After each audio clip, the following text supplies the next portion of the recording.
26 फरवरी 2024 को परभणी शहर के न्यूटन ग्राउंड दरगाह रोड यहाँ पर ओबीसी संगठनों की जानिब से यलगार मोर्चे का आयोजन किया गया है।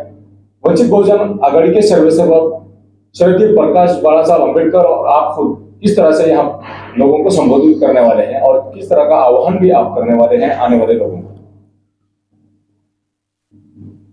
अस्सलाम वालेकुम, नमस्कार। ओबीसी भटके विमुक्त आरक्षण बचाओ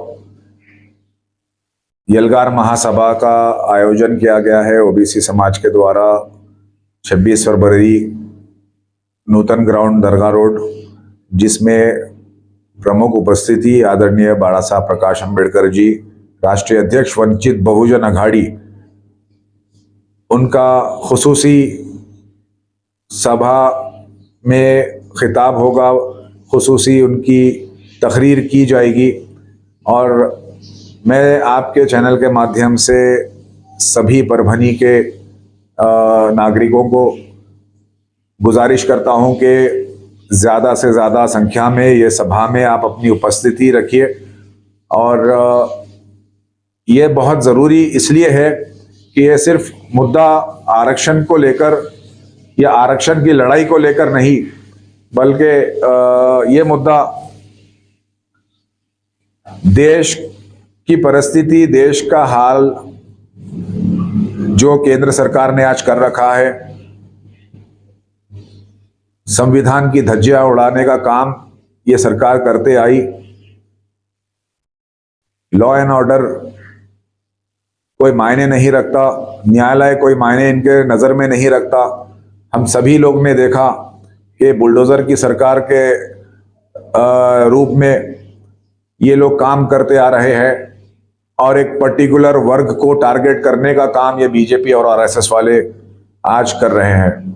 और ये भी मैं बताना चाहता हूं कि बीजेपी आरएसएस कभी भी नीच जाति को लोग को सपोर्ट करने के लिए कभी उनका समर्थन नहीं किया, ओबीसी को सपोर्ट करने के लिए कभी उनका समर्थन नहीं किया। मैं आपको एक हिस्ट्री में लेकर जाना चाहता हूं कि जिस वक्त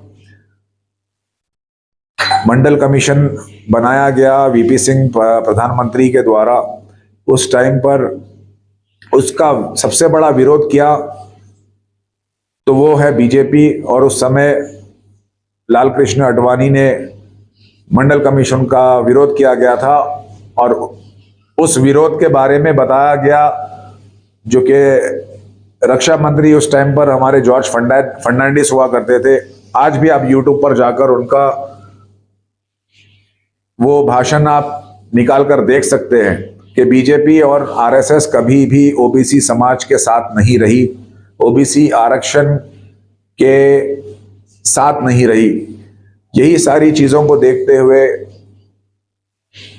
26 तारीख को आप तमाम लोग, सब समाज के लोग वहाँ पर जमा होइए और ये महायलगार सभा को कामयाब करने का जिम्मेदारी आप अपने हाथ में लीजिए। बाला साहब प्रकाश अम्बेडकर जी के हाथ को मजबूत करिए। और जो परिस्थिति हम देखते आ रहे हैं कि बीजेपी का हाल अभी किस तरह उनका काम करने का चल रहा है, कि एक उदाहरण आपको देकर बताऊंगा कि हमने देखा कि जो कचरा चुनते हैं लोग, जिनके पीछे एक थैला लगा हुआ रहता है और उनके हाथ में एक डंडा होता है, लकड़ी होता है, उसके नीचे एक लो चुंबक लगाते हैं वो, ताकि वो जहां पर भी भंगार वहां पर पड़ा रहा तो वो भंगार लो चुंबक को चिटक जाता है। उसी तरह बीजेपी का जो काम है, बीजेपी की सरकार एक कचरे की जैसी सरकार चल रही है। उनके पास जो लो चुंबक है, सीबीआई ईडी के रूप में एक बड़ा सा लो चुंबक लगा रखा है और ये सारे भंगार को वो चुनते जा रहे हैं। आप सब लोग देख रहे हैं कि क्या परिस्थिति हो चुकी है। तो मैं ये आपसे, तमाम जनता से ये एक विनती करता हूं कि आह्वान करता हूं, आप लोग के हाथ में एक बहुत बड़ी ताकत, अपने वोट की अधिकार की ताकत है। इस बार अगर आपको बदलाव चाहिए तो आपको बदलाव लाने के लिए आपको खड़ा होना जरूरी होगा। और इसी बदलाव के लिए मैं ये चाहता हूं कि तमाम जो बदलाव के हित में है, परभनी के विकास के हित में है, मुझे नूतन ग्राउंड में सरों का समंदर नजर आएगा। बहुत बड़ी तादाद में परभनी जिला या लोकसभा मतदार संघ से वहां पर लोग जमा होंगे। यह सिर्फ एक सभा नहीं होगी, बल्कि ये एक आंदोलन के रूप में सरकार तक आवाज पहुंचाने का काम हर एक नागरिक करेगा। बहुत बहुत शुक्रिया।